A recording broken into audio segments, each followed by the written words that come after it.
My question is that what is the most powerful weapon in the world, in your opinion? The media or a weapon of mass destruction? Media or weapon of mass destruction? The most powerful weapon is prayers.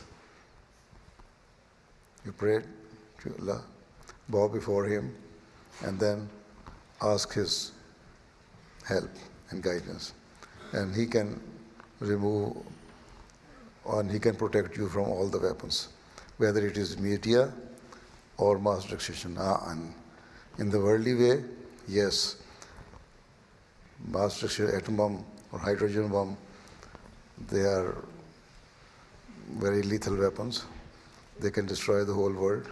Media, jo hai, it plays another role. It pollutes the minds of the people.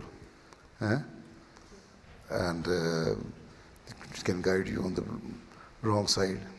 So everything has its own role, right? But the best thing is you try to seek Allah's help, Allah's guidance, and pray to Him that Allah Ta'ala save you from all these bad things and all those weapons which the world has made and created, right?